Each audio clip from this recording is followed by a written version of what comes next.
शङ्करांश भूम शङ्करार्यपीठसद्गुरून् शुद्धसत्त्वभासुरान् सुवर्त्मनीतभूसुरान् सर्वभूतसौख्यदान् क्षमाकरान् यतीश्वरान्। हरिः ओम श्री गुरुभ्यो नमः। हरिः ओम श्रुतिस्मृतिपुराणानाम् आलयं करुणालयं नमामि भगवत्पादं शङ्करं लोकशङ्करं शङ्करं शङ्कराचार्यं केशवं बादरायणं सूत्रभाष्यकृतौ वन्दे भगवन्तौ पुनः पुनः नारायणं ब्रह्मभुवं वसिष्ठं शक्तिं च तत्पुत्रपराशरं च व्यासं सुखं गौडवदं महान्तं गोविन्दयोगीन्द्रमतास्य शिष्यं श्री शंकराचार्यमतास्य उद्भवपादं च स्थामकं च शिष्यं तं तोरकं वाक्यकारमन्यान् अस्मद्गुरून् सन्ततमानतोऽस्मि। सदाशिवसमारम्भां भगवत्पादमध्यमाम् अस्मदाचार्यपर्यन्तां वन्दे गुरुपरम्पराम्। शान्ताकारं भुजगशयनं पद्मनाभं सुरेशं विश्वाधारं गगनसदृशं मेघवर्णं शुभाङ्गं लक्ष्मीकान्तं कमलनयनं योगिहृद्ध्यानगम्यं वन्दे विष्णुं भवभयहरं सर्वलोकैकनाथं। விஷ்ணு சஹஸ்ரநாமம் பார்த்து கொண்டிருக்கோம். அதுல 47 ஸ்லோகங்கள் பார்த்திருக்கோம். அனிர்பின்ன ஸ்தவிஷ்டோ பூஹு தர்மயூபோ மகாமகா நக்ஷத்திரநேமிஹி நக்ஷத்ரி க்ஷமஹா க்ஷாம சமீஹனஹா அப்படின்றது வரைக்கும் பார்த்தோம். இன்னைக்கு நாம பார்க்க வேண்டியது யஜ்ஞ யுஜ்யோ மஹேஜ்யஸ்ச க்வதுஸ்ஸத்ரம் சதாங்கதிஹி சர்வதர்ஷி விமுக்தாத்மா சர்வஜ்ஞோ ஞானமுத்தமம் அப்படின்ற நாமாவை இப்போ பார்க்க வேண்டியிருக்கு. அந்த ஸ்லோகத்தை பார்க்கிறோம். அதுல யஜ்ஞஹா யுஜ்யஹா மஹேஜ்யஹா க்ரதுஹு தத்ரம் ததாங்கதிஹி ததாங்கதி 1 2 3 4 5 6 நாமாக்கள் முதல் லைன்ல யஜ்ஞ யுஜ்யோ மஹேஜ்யஸ்ச க்ரதுஸ்ஸத்ரம் சதாங்கதிஹி சர்வதர்ஷி விமுக்தாத்மா சர்வஜ்ஞோ ஞானமுத்தமம். சர்வதர்ஷி விமுக்தாத்மா சர்வஜ்ஞः ஞானமுத்தமம் அப்படின்னு 4 நாமா, மொத்தம் 10 நாமாக்கள் இந்த இதுல. அதுல யஜ்ஞஹா அப்படின்னு நம்ம எல்லாரும் தெரியும். யஜ்ஞம்னாக்க யாகம் அப்படின்னு அர்த்தம். யஜ்ஞங்கள் நடக்கிறது அப்படின்னு சொன்னா யாகங்கள் நடக்கிறது. அதுக்குள்ள டெக்னிக்கலா போனோம்னா தேவதா உத்தேசேன திரவிய தியாகா யாகா. தேவதையை உத்தேசம் பண்ணி நாம திரவியத்தை எடுத்து வச்சோம்னா அதுக்கு பேர் யாகம்னு பேரு. அக்னௌ பிரக்ஷேபஹா ஹோமஹா, அத அக்னியில போட்டான்னாக்க அதுக்கு பேர் ஹோமம் அப்படின்னு பேரு இல்லையா? இப்படி சின்ன ஒரு வித்தியாசம் இருக்கு. சாதாரணமா யஜ்ஞம் அப்படின்னாக்க என்ன அர்த்தம்னா வழிபாடு அப்படின்னு அர்த்தம். யஜ்ஞம்னாக்க வைதிக கர்மா அப்படின்னு ஒரு அர்த்தம், வழிபாடு அப்படின்னு ஒரு அர்த்தம். யஜ்ஞஹா சர்வ யஜ்ஞ ஸ்வரூபத்வா யஜ்ஞஹா அப்படின்றார். யஜ்ஞம் யஜ்ஞம் வழிபாடு என்றாலே வைதிக கர்மா என்றாலும் அதுக்கு அர்த்தம் என்ன அப்படின்னாக்க மகாவிஷ்ணு தான் அப்படின்றார். சர்வ யஜ்ஞ ஸ்வரூபத்வாக்கு, அவரே யஜ்ஞஸ்வரூபமாக இருக்கார். யஜ்ஞம்னாலே என்ன அர்த்தம்? அவர் தான். ஏன் அப்படி சொல்றார் அப்படின்னு சொன்னா தைத்திரிய சம்ஹிதையில யஜ்ஞோ வை விஷ்ணு அப்படின்னு, யஜ்ஞந்தான் விஷ்ணு அப்படின்னு சொல்லியிருக்கு. சர்வேஷாம் தேவானாம் துஷ்டிகாரகா யஜ்ஞாகாரேன பிரவர்த்ததே அப்படின்னு. யஜ்ஞத்தின் மூலமாக எல்லா தேவதைகளையும் துஷ்டி பண்ணக்கூடியவர். எல்லா யாகங்கள்ல எல்லா தேவதைகளையும் நம்ம கூப்பிட்டு கொடுக்கலாம். இந்த தேவதைகளை எல்லாம் நீங்க திருப்திப்படுத்தா பண்ணா அவர் யாரு? மகாவிஷ்ணுவானவர் திருப்தி. ஏன்னா யஜ்ஞோவை விஷ்ணு அப்படின்னு இருக்கிறதுனால. ஆகையினால இப்படிப்பட்ட யஜ்ஞாக இருக்கக்கூடிய அந்த பரமேஸ்வரனுக்கு நமஸ்காரம். யஜ்ஞாய நமஹா அப்படின்னு யஜ்ஞா, அதுக்கு சதுர்த்தி விபக்தி யஜ்ஞாய நமஹா அப்படின்னு அர்த்தம். அதுக்கப்புறம் இஜ்யஹா அடுத்தது. இஜ்யஹான்னா என்ன அர்த்தம்? இஷ்டி யஷ்டவ்யஹா அப்படி அயம் ஏவ இது இஜ்யஹா, யாகத்தினால ஆராதிக்கப்படுபவர். அப்படின்னு அர்த்தம். இஷ்டின்னா என்ன அர்த்தம்? வணங்குதல் அப்படின்னு அர்த்தம். இஷ்டின்னா என்ன அர்த்தம்? வைதிக கர்மால இருக்கக்கூடிய ஒரு இஷ்டி, தீட்சணிய இஷ்டி, பவமான இஷ்டி, இப்படி நிறைய இஷ்டிகள் இருக்கு. இந்த இஷ்டிகள்லாம் எப்படி இருக்குன்னா, மெயின் யாகமா இருந்ததுன்னாக்கா அதை யாகம்னு சொல்றோம். இந்த மாதிரி அதுக்கு நடுவுல வரக்கூடிய அந்த போர்ஷனுக்கு எல்லாம் இஷ்டி அப்படின்னா அது ஒரு வழிபாடு. யஜ்யம்னாலும் வழிபாடுன்ற அர்த்தம். ஆனா அது வசதியா இன்னொரு அர்த்தம் என்னக்கு பெரிய யாகங்கள் அர்த்தம். இஷ்டின்றது என்னக்கு அதுக்குள்ள நடக்கக்கூடிய யாகங்கள், இதுக்கு இஷ்டின்னு பேரு. இப்படி இந்த இஷ்டியாகவும் இருந்து கொண்டு இருக்கக்கூடிய யஜ்யோவை விஷ்ணுவும் அதே லாஜிக் தான் இங்கேயும். அப்படி இருந்து கொண்டிருக்கிறதுனால யஜ்யங்களால ஆராதிக்கப்படுபவராக இருக்கின்ற காரணத்தினால இவருக்கு இஜ்யன் அப்படின்னு ஒரு பேர், இஜ்யஹா அப்படின்னு. அதுக்கப்புறம் மகேஜ்யஸ்டஹா, இப்ப அதே அர்த்தத்துலதான் வருது பாருங்க. இப்போ அஹம் ஹி சர்வபூதா சர்வயஜ்ஞானாம் போக்தா பிரபுரேவச அப்படின்னு அவர் சொன்னதுனால இப்ப என்ன தெரியுது? எல்லா யஜ்யங்களிலும் நான் தான் இருக்கேன், எல்லா யஜ்யங்களும் விஷ்ணுதான் அப்படின்னு சொன்னா அவர் வெறும் சாதாரண இஜ்யன் மாத்திரம் இல்ல, மகா இஜ்யன் அப்படின்னு நமக்கு தெரியுது. மகா இஜ்யன்னா ரொம்ப சிறந்தவர், ஆராதிப்பவர்களுக்குள்ளேயே சிறந்தவராக இருக்கக்கூடியவர்கள் அப்படின்னு அர்த்தம். ஏ யஜந்தி மகைஹி புண்ணியைஹி தேவதாதீன் பித்ருனபி ஆத்மானம் அனாதாத்மனா நித்யம் விஷ்ணு அத்திரை பஜந்தி தே அப்படின்னு சொல்லி ஹரிவம்சத்துல ஒரு ஸ்லோகம் இருக்கிறதுனால மகா இஜ்யன் அப்படின்னு சொன்னாக்கா அது பரமேஸ்வரன் மகாவிஷ்ணு தான் அப்படின்னு தெரியுது. அதுக்கப்புறம் யஜ்யஹா இஜ்யஹா மகேஜ்யஹா க்ரதுஹு அப்படின்னாரு. க்ரதுஹு அப்படின்னா யூபசகிதா யஜ்யஹா க்ரதுஹு, இது ஒரு புது விஷயம். க்ரதுன்னு எப்ப சொல்லணும்னா அந்த யூபம் ஒண்ணு கட்டணும். காதிகரமோ அத்தி மரத்திலேயோ வில்வ மரத்திலேயோ கருங்காலி மரத்திலேயோ அந்தந்த யாகத்துக்கு சொல்லியிருக்க மாதிரி யூபம் கட்டணும். அந்த யூபத்துலதான் அந்த பசுவை கட்டணும். அதுக்கப்புறம் தான் அந்த விசர்ஜனங்கள்லாம் பண்ணணும். இப்படிதான் வைதிக கர்மாக்கள்லாம் நடக்கும். இப்படி வைதிக கர்மால யூபமாகத்தோட போயிட்டு எந்த கர்மா, சில யாகங்களுக்கெல்லாம் இஷ்டிகளுக்கெல்லாம் யூபம்லாம் கிடையாது, சில யாகங்களுக்கு இருக்கு. இப்படி யூப சகிதமாக இருக்கக்கூடிய வைதிக கர்மாவான யஜ்யத்துக்கு பேரு க்ரதுஹு அப்படின்னு பேரு. இப்படிப்பட்ட க்ரதுல இப்படிப்பட்ட விதியாக இருக்கக்கூடிய அந்த யஜ்யமும் மகாவிஷ்ணு தான். எல்லாம் யஜ்யோவை விஷ்ணுன்னு சொன்னா அது யஜ்யம்னு சொன்னாலும் யஜ்யம்னு சொன்னாலும் மோட்சத்தை கொடுக்குற மகா யஜ்யம்னு சொன்னாலும் க்ரதுன்னு சொன்னாலும் எல்லாமே மகாவிஷ்ணு தான் அப்படின்னு தெரியுது. அதுக்கப்புறம் இன்னொரு விசேஷம் சொல்றாரு பாருங்க, சத்திரம் அப்படின்னாரு. ஒரு நாள் பண்ணக்கூடிய இஷ்டிகள் இருக்கு இல்லையா, 5 நாள் பண்ணக்கூடிய யாகங்கள் இருக்கு, 6 நாள் பண்ணக்கூடிய யாகங்கள் இருக்கு, 12 நாள் பண்ணக்கூடிய யாகங்கள்லாம் இருக்கு. 12 நாளைக்கு மேல பண்ணக்கூடிய யாகங்கள் இருந்தது. ஆனால் இப்போ நட்சத்திர சத்திரம் அப்படின்ற ஒரு யாகம் பண்ணணும்னாக்க 48 நாள் பண்ணணும் அது இல்லையா. திருப்பி தேவதைகள்லாம் கூப்பிடணும்னா 27 நட்சத்திரங்களை கூப்பிடணும்னா அதுக்கு நிறைய காரியம் இருக்கு. அந்த மாதிரி நிறைய நாள் பண்ணக்கூடிய யாகத்துக்கு பேர் சத்திரம் அப்படின்னு பேரு.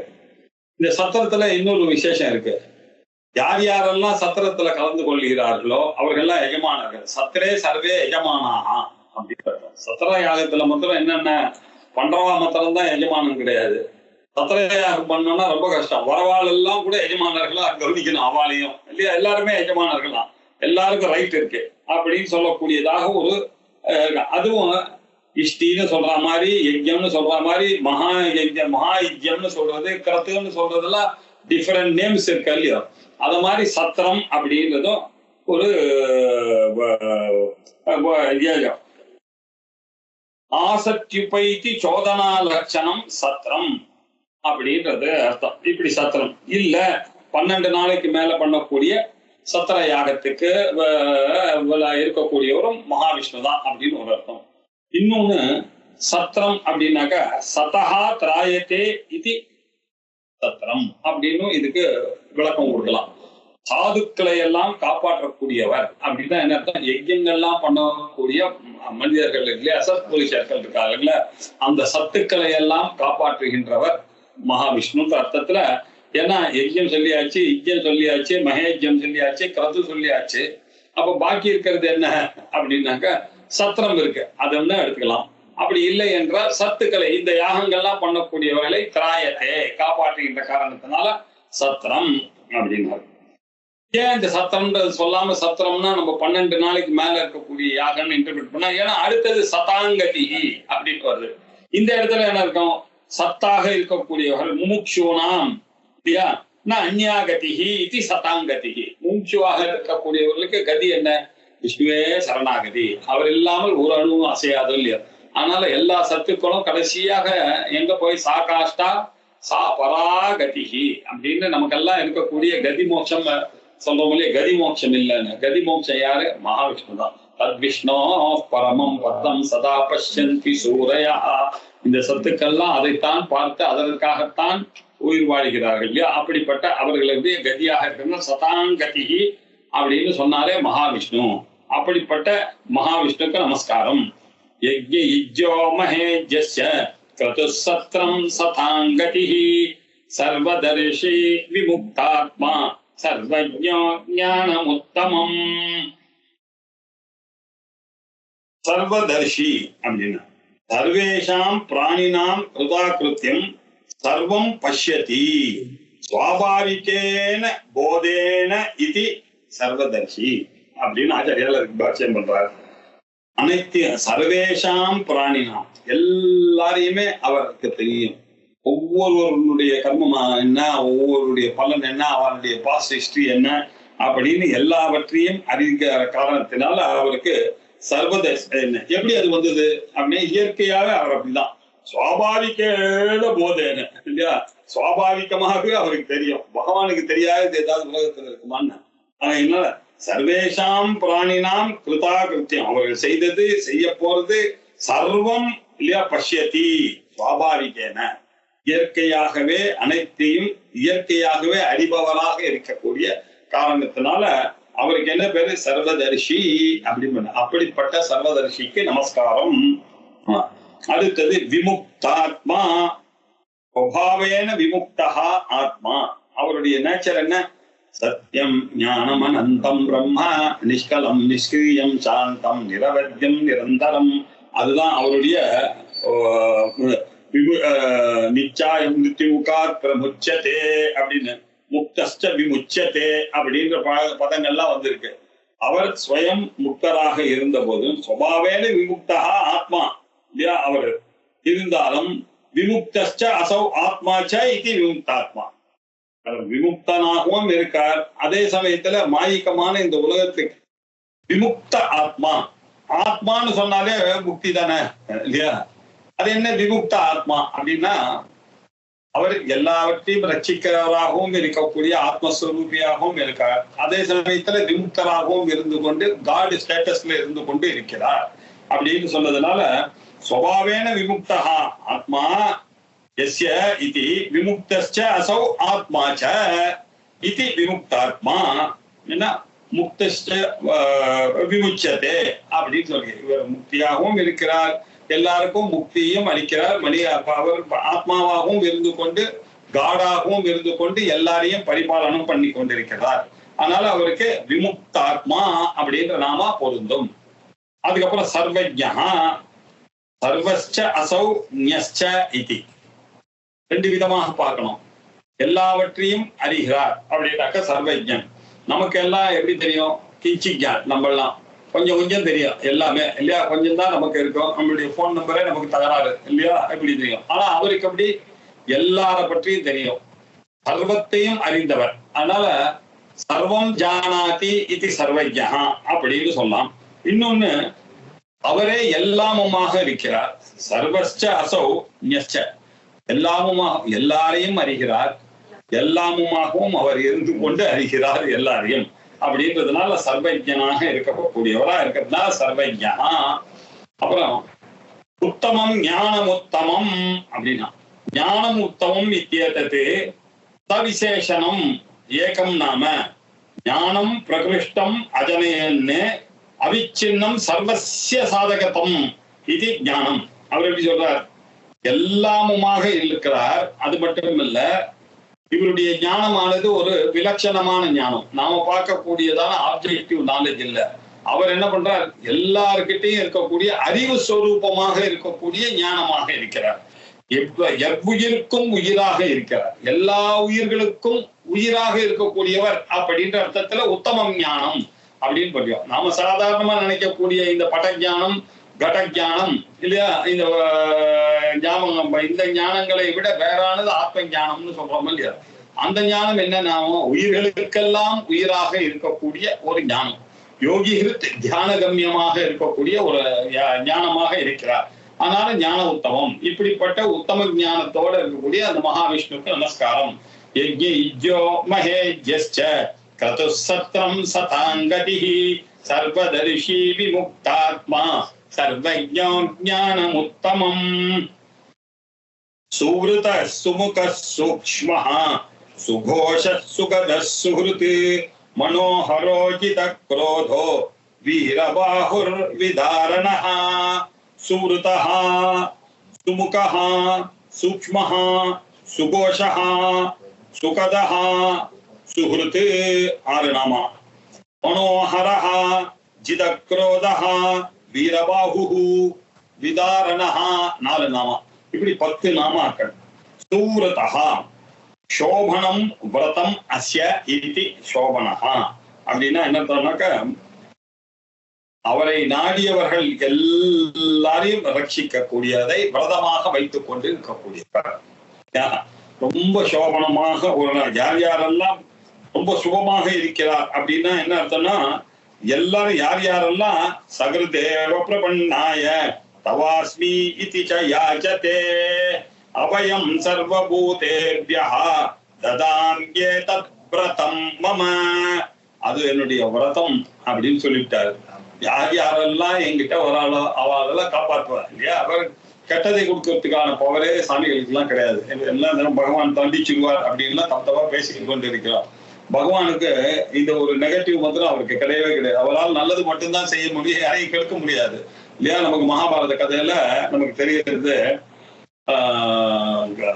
புத்தியானவள் பகவான் கிட்ட சொல்ற, ஆசை கிருஷ்ணர் கிட்ட, எங்களுக்கு துக்கம் வந்தாதான் கிருஷ்ணா எனக்கு உன்னை நினைக்கணும்னு தோன்றது, ஆனால நீ என்ன பண்ண, அடிக்கடி எனக்கு துக்கத்தை கொடுன்னா. அப்ப பகவான் சொல்றாரு, ஐயோ அது மாத்திரம் என் கையில இல்லையே, அது நீங்களா சம்பாதிச்சுக்க வேண்டியதுதான்.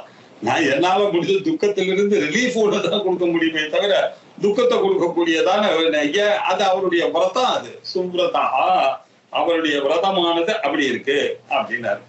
அதுக்கப்புறம் என்ன, சுமுகா சோபனமான முகத்தை உடையவர் இல்லையா? ராமாயணத்துல எப்படி இருக்கு, சோபனம் முகம் அஸ்ய இதி இல்லையா? ராமருடைய முகம் சுமுகம் அப்படின்னாலே நமக்கு யார் ஞாபகம் வருது? ராமர் தான் ஞாபகம் வருது. வால்மீகி அப்படி பண்ணி அழகிய முகத்தை உடையவர்.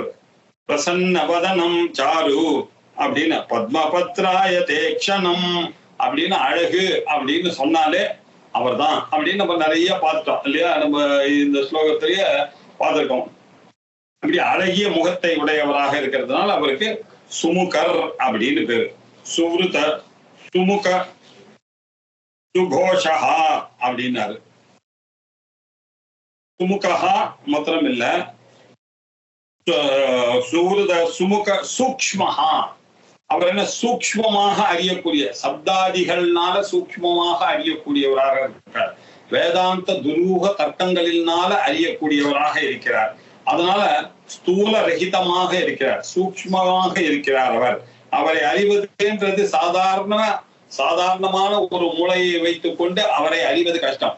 கொஞ்சமான அறிவை புரிந்தவர்களால மட்டுமே அவரை அறிந்து கொள்ளக்கூடியதாக இருக்கக்கூடியது. நன்றாக அவரை புரியணும்னா, அவரை அறினால் சூக்ஷ்மமான ஒரு புத்தி வேணும். இப்படி சூக்ஷ்மமாக சாசனம் பண்ணி வச்சிருக்கார். அப்படி இருக்கக்கூடியதாக இருக்கிறதுனால அவருக்கு சூக்ஷ்மன் அப்படின்னு பேர். அவரு சூக்ஷ்மஹா, அப்படிப்பட்ட சூக்ஷ்மமாக இருக்கக்கூடிய அவருக்கு நமஸ்காரம். சுகோஷஹா அப்படின்னாரு. அப்ப சுகோஷஹா அவருடைய வேதமாக இருக்கக்கூடியவர். சோபனஹா கோஷஹா வேதாத்மகா அஸ்ய இது, வேதாத்மாவாக இருக்கக்கூடியவராக இருக்கிறதுனால சுகோஷா வேதகர்த்தா அப்படின்னு அர்த்தம். அதுக்கப்புறம் சுகதஹா தத்விருத்தானாம் சுகம் ததாதி, நல்லவர்களுக்கு நல்ல காரியம் பண்ணவர்களுக்கு சுகத்தை கொடுக்கக்கூடிய காரணத்தினால சாதுக்களுக்கும் பரித்ராணாய சாதுனாம், தேவகாரியத்துக்காக உதித்தவர் இல்லையா, தேவர்களுடைய காரியத்துக்காக வந்தவர் அம்பாள். இவர் எதுக்காக பரித்ராணாய சாதுனாம் அப்படி வந்ததுனால இவர் சுகதஹா, நல்லவர்களுக்கு சுகத்தை கொடுக்கக்கூடியவர், அருளை கொடுக்கக்கூடியவர் அப்படின்னு சுகதஹா. அதுக்கப்புறம் சுஹ்ருத்து, பிரத்யுபகார நிரபேட்ச இல்லையா, ஒரு கைமாறையும் எதிர்பார்க்காமல் கொடுக்கக்கூடியவர் யார்? பகவான் தான். அதுக்கு பேர் தான் சுஹ்ருத். அப்படின்னா என்ன அர்த்தம்? ஃப்ரெண்டுன்னா என்ன அர்த்தம் அப்படின்னா ஈக்குவலா இவன் அவனுக்கு ஹெல்ப் பண்ணுவான், அவனுக்கு இவன் ஹெல்ப் பண்ணுவான், இப்படிதான் மித்ரன் அப்படின்னு சொன்னான். சுஹ்ருத் அப்படின்னு சொன்னா எந்த கைமாறும் இல்லாமல் உதவக்கூடியவன் யார் தெரியுமா? அவன் தான் நல்ல ஹிருதயத்தை உதவக்கூடிய ஃப்ரெண்டு அப்படிங்கிறார். பகவான் எப்படி இருக்காரு? சுஹ்ருத்தா இருக்கார். அவர் என்ன? பிரதி உபகார நிரபேட்சதையா உபகாரித்வாத்து சுஹ்ருத்து, எந்த ஒரு கைமாறையும் எதிர்பார்க்காமல் கொடுக்கக்கூடியதுக்கு பேர் தான் சுஹ்ருத்தாக இருக்கும் நிலை அப்படின்னு. அந்த சுஹ்ருத் யாரு? நமக்கு மகாவிஷ்ணு தான். சுஹ்ருத சுமுக சூக்ஷ்மஹா சுகோஷ சுகத சுகிருதே மனோஹரோஜித குரோதோ வீரபாகுர் விதாரணஹ. மனோஹரஹா, எல்லாருடைய மனசையும் கொள்ளை கொள்ளக்கூடியவராக இருக்கக்கூடியவராக இருக்கிறார் இல்லையா. எப்படி? நிரதிசய ஆனந்த ரூபத்வாத்து மனோஹரதி இது மனோஹரஹா, எல்லாருடைய மனசிலையும் அந்தர்யாமியாக இருந்து கொண்டு, அந்தஹா திஷ்டன்னே, மனசிலேயே உட்கார்ந்து அந்த மனசிலேயே கண்ட்ரோல் பண்ணி கொண்டு அவர் இருக்கக்கூடிய காரணத்தினால யோவை பூமா தத் சுகம் ந அல்பே சுகம் அஸ்தி அப்படின்னு சொல்றதுனால அவர் எப்படி இருக்காரு? நிரதிசய ஆனந்த ரூபத்வாத்து மனோஹரதி இது மனோஹரஹா அப்படின்னு அர்த்தம். அதனால அவருக்கு மனோஹரன் அப்படின்னு பேரு. உண்மையிலேயே மனசையும் இல்லாமல் பண்ணக்கூடியவர் அப்படின்னு அர்த்தம். இல்ல சாதாரணமா பக்தியா சொல்லும் போது மனசை கவர, உள்ளம் கவர கல்வனாக இருக்கக்கூடியவர் மகாவிஷ்ணு அப்படின்ற அர்த்தத்திலையும் மனோஹரஹா வரும். ஜிதக்ரோதஹா, இது சொல்ல வேண்டிய அவசியமே இல்லை. கோபம் தாபம் இதெல்லாம் ஜெயிச்சவர் இல்லையா. நிஜஹா ஜிதஹா குரோதஹா ஏனசஹா ஜிதக்ரோதஹா அப்படின்னார். இப்படி கோபங்களை எல்லாம் அடக்கி நவர் அப்படின்னு அர்த்தம். அசுரர்களை எல்லாம் இப்படி வதம் பண்ணும் பொழுது மாத்திரம்தான் கோபம், நல்லவர்கள் கிட்ட வரும்போது அந்த கோபத்தை அடக்கி ஆள்பவராக இருக்கிறதுனால அவர் கோபம் என்ற ஒரு நம்மள மாதிரி திடீர்னு கோபம் அவருக்கு வரவே வராது. அவரே நினைத்து ஓஹோ இவன் அசுரன், இவனை அழிக்க வேண்டும், இப்பொழுது நாம கோபமா ரோல் எடுத்துக்கணும் அப்படின்னு நினைச்சிட்டு வரணும். இது நமக்கெல்லாம் எப்படி வேணும்? கோபம் நம்மள அறியாம வந்துடுறது. எதையோ வச்சு அருவாமனை எடுத்து வெட்டி போடுறான். கேட்டா சார் அந்த சமயத்துல கோபத்துல நான் என்ன பண்றதுன்னு தெரியல சார், வெட்டிவிட்டா அப்படின்றான். பாக்குறோம் இல்லையா? அப்படின்னா என்ன? தன்னிலையை இழந்து விடுகிறார். பகவான் அப்படி இருப்பாரா? அவர் எப்போ வேணுமோ அப்போ பகவான் வந்து கெட்டவர்களை அழிப்பதற்காக பரித்ராணாய சாதனம் விநாசாயச்ச துஷ்கிருதா, அப்பதான் கோபத்தை காண்பார் அப்படின்றதுனால ஜிதக்ரோதஹா அப்படின்னு. வீரபாகு அப்படின்னாலே என்ன அர்த்தம்? ராமர் தான் நமக்கு என்ன? ஆஜானுபாகா வீரபாகும் திரிதச சத்ருன்னு இல்லையா. நிக்னன்னு வேத மரியாதா ஸ்தாபயன்னு விக்ரமசாலி பாகுகு அஸ்ய இது வீரபாகு. இப்படி எல்லாரையும் அழித்து தன்னுடைய பராக்கிரமத்தை நிலைநாட்டி கொள்ளக்கூடியதான ஒரு கையை உடையவராக இருக்கக்கூடிய, பராக்கிரமத்தை உடைய தோழனாக, தோல் வலிமை உடையவராக இருக்கக்கூடியவர் வீரபாகு அப்படின்னு பேரு. இந்த ராமரை நினைவு கூட்டக்கூடியதான ஒரு நாமா அவர் தான் மகாவிஷ்ணு அப்படின்னு அர்த்தம். வீரபாகுர் விதாரணஹா, அதர்மிகான் அதார்மிகான் விதாரயதி இது விதாரணஹா அப்படின்னாரு. அதர்மத்தை செய்பவர்களை அழிப்பவர், விதரணம் பண்றவர்னாக்கா நாசமாக்கி கூடியவர் இல்லையா. அது எப்படி நாசமாக்குவார்? கிழிச்சு விடுவார் அப்படின்ற அர்த்தம். விதரணஹானாக்க விதாரணான கிழிச்ச நரசிம்மாவதாரம் வந்து நகத்தெல்லாம் அப்படி கிழிச்சு அந்த இரண்ய கசுப போட்டார் இல்லையா, அப்படி கிழிச்சு எரிஞ்சிருவார், அதர்மகத்தை பண்ணக்கூடியவர். அதனால விதாரணஹா அப்படின்னாரு. சுமுக சுருத சுமுக சூக்ஷ்மஹா சுகோஷ சுகத சுகிருதே மனோஹரோஜித குரோதோ வீரபாகுர் விதாரணஹா. அப்படின்னு 20 நாமாக்களை பார்த்தோம். அடுத்து ஸ்வாபன ஸ்வவசோ வியாபின்ற நாமாய் அடுத்த கிளாஸ்ல பார்க்கலாம். ஓம் பூர்ணமத பூர்ணமிதம் பூர்ணாத் பூர்ணமுதச்யதே பூர்ணஸ்ய பூர்ணமாதாய பூர்ணமேவாவசிஷ்யதே. ஓம் சாந்தி சாந்தி சாந்தி. ஹரி ஓம். ஸ்ரீ குருப்யோ நமः. ஹரி ஓம்.